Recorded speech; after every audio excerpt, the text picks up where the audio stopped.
բարև, սա իմ առաջին փորձն է այս ֆորմատով ձեզ հետ խոսելու, իրականում չգիտեմ ինձ մոտ ստացվել է թե ոչ, բայց քանի որ ժամանակ չեմ ունենալու ձեզ համար տեսահաղերց նկարելու, որոշեցի այսպես տեղեկացնեմ, թե ինչ կարևոր նախագծեր եմ այսօր զեկուցել ազգային ժողովում։ 4 նախագիծ եմ զեկուցել առաջին ընթերցման շրջանակներում, դրանցից մեկը վերաբերում է տնային կալանքում գտնվող անձանց կրթության իրավունքի ապահովմանը։ Այսօր ունենք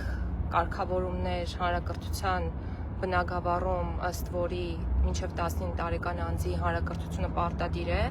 բայց միևնույն ժամանակ չունենք հնարավորություններ, որպեսզի երբ տնային կալանք է կիրառվում անձի նկատմամբ դատարանի կողմից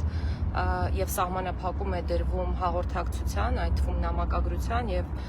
հեռախոսազանգերի բացառություն սահմանվի, որպեսզի անձը հեռավար կարգով գտնվելով տնային կալանքի տակ ստանա հանրակրթություն եւ այդպիսով ապահովվի նրա կրթության իրավունքը եւ հիմա սահմանում ենք համապատասխան կարգավորում, որ հնարավոր լինի դատարանի որոշման բացառություն սահմանել այն դեպքերի համար, երբ պետք է անձի հանրակրթության իրավունքը ապահովվի այդ թվում տնային կալանքում գտնվելու պարագայում։ Մյուս կարևոր նախագիծը վերաբերում է քրեական դատավարության պրոցեսի ճկունացմանը, հեշտացմանը եւ ժամկետներ սահմանելուն, մասնավորապես նախագծով առաջարկվում է սահմանել գործի դատաքննության 1 տարվա ժամկետ, այսինքն որպես կանոն գործի քննությունը դատարանում պետք է ավարտվի 1 տարվա ընթացքում, բայց ելնելով որոշակի հանգամանքներից իհարկե գործի բարդությունը հաշվի առնելով դատարանը կարող է պատճառաբանված որոշում կայացնել ժամկետը երկարաձգելու մասին ոչ ավել, քան 2 անգամ մեկական տարով։ Եվ այս ժամկետների չպահպանումը կարող է հանգեցնել դատավորի կարգապահական պատասխանատվության եւ ոչ մի դեպքում չի կարող հանգեցնել գործի կարճման կամ ավարտման։ Մենք նաև թեթևացնում ենք ապացույցների ուսումնասիրության գործընթացը, պարզեցնում ենք եւ հեշտացնում ենք, մասնավորապես նախատեսվում են կարգավորումներ, ըստ որոնց կողմերի փոխադարձ համաձայնությամբ ապացույցները կարող են համարվել հետազոտված, այսինքն եղեն ապացույցները, փաստաթղթերը, եթե լրացուցիչ հետազոտելու կարիք չկա դատարանում, պրոցեսը արագացնելու համար նախատեսվում է, որ դրանք կարող են համարվել հետազոտված, ինչպես նաև կողմերի փոխադարձ համաձայնությամբ կարող են հրապարակվել նաև ցուցմունքները։ Մեկ շատ կարևոր փոփոխություն եւս նախատեսում ենք, որը միանշանակ ապահովելու է գործերի ողջամիտ ժամկետում քննության իրավունքը մեր քաղաքացիների։ Այսօր դուք էլ նկատած կլինեք մի խնդիր, երբ դատավորը փոխվում է, գործի քննությունը սկսվում է 0-ից եւ ցավոք սրտի մեր ուսումնասիրությունները ցույց են տալիս, որ շատ հաճախ կալանքի տակ գտնվելու ժամկետը երկարում է հենց այն պատճառով, որ դատավորները անդադ փոխվում են կամ գնում են այլ դատարաններ կամ գնում են առաջխաղացման եւ գործի քննությունը սկսվում է ամենասկզբնական կետից եւ այս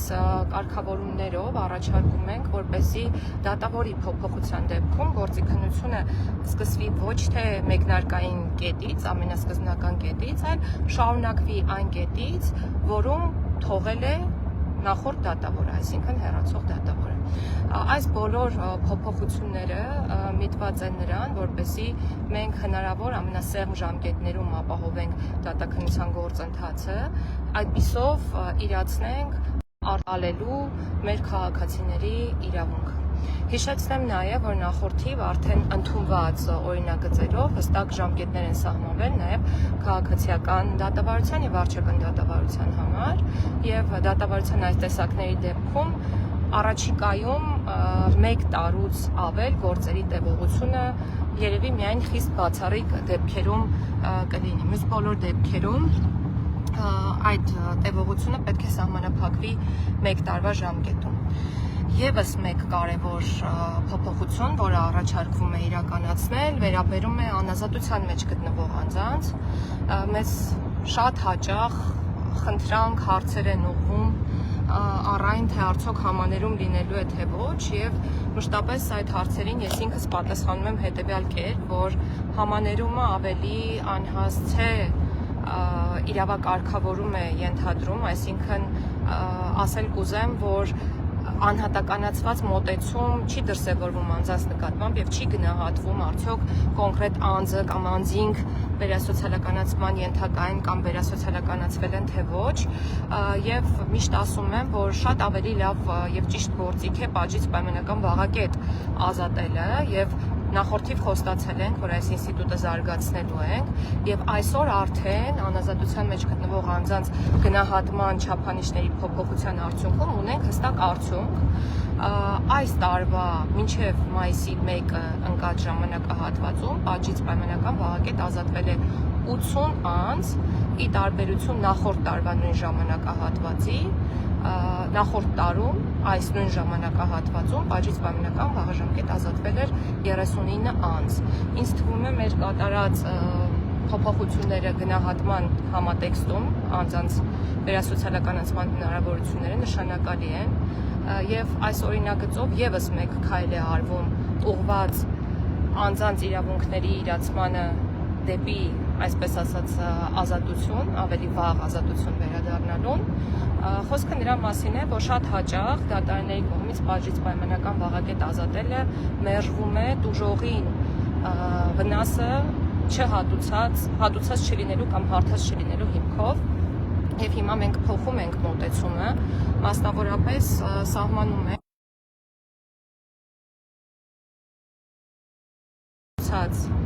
ներողություն, միակ պատճառը պատժից պայմանական վաղակետ չազատելու տուժողին հատուցած չլինելն է վնասի կամ հարթած չլինելն է, ապա դատարանը կարող է որոշում կայացնել անձին ազատել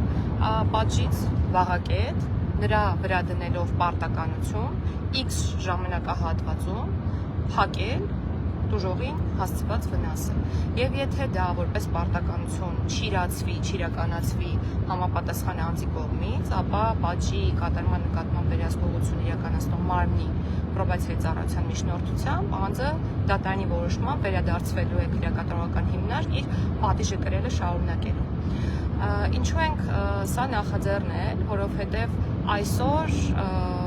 դատապարտյալների կողմից այս հարցը շատ է բարձրացվում եւ ասվում է, որ մենք ունենք հատուցելու վնաս, բայց աշխատելու հնարավորությունները քիչ են, իրականում դրանք կան քրեակատարողական հիմնարկում, բայց դրանք իրապես այսօր քիչ են եւ մենք աշխատում ենք այն ուղղությամբ, որ այդ հնարավորությունները լայն լինեն, բայց ամեն դեպքում գիտակցելով, որ այդ հնարավորություններն այսօր դեռևս քիչ են, հնարավորություն ենք տալիս իրենց ավելի շուտ դուրս գալու իրենց պատժի կրումից եւ ազատության մեջ գտնվելով որպես իրավահպատակ քաղաքացի աշխատել եւ հատուցել տուժողին պատճառված վնասը։ Ես հույս ունեմ, որ այս նախաձեռնությունը կբերի նրան, որ անազատության մեջ գտնվող անձինք իրենց վարքագիծը քրեակատարողական հիմնարկի ներսում կկառուցեն այնպես, որպեսզի ավելի շուտ հավակնեն դուրս գալու քրեակատարողական հիմնարկից։ Եվ այսօր մենք ընձեռում ենք նաև հնարավորություններ անազատության մեջ գտնվող անձանց աշխատելու հիմնարկի ներսում, ինչպես նաև ձեռք բերելու մասնագիտություն, մասնավորապես կահույքագործի մասնագիտության մասին է խոսքը եւ նաև զոդողի անչափ պահանջված մասնագիտացման մասին է խոսքը։ Այսօր մի շարք քրեակատարողական հիմնարկներ նման հնարավորություն ընձեռում են եւ ես ուզում եմ կոչ անել բոլորին, որպեսզի լինեն ավելի ակտիվ, իհարկե միշտ դրսևորեն իրավահպատակ վարքագիծ քրեակատարողական հիմնարկի ներսում, մասնակցեն վերասոցիալականացման միջոցառումներին, որոնք իրականում բավականին շատ են, եւ ես կարծում եմ, որ դա կլինի այն ճանապարհը, որը կտանի իրենց դեպի ուրիշ ինչ կապը ընդհատվեց, ներողություն եմ խնդրում։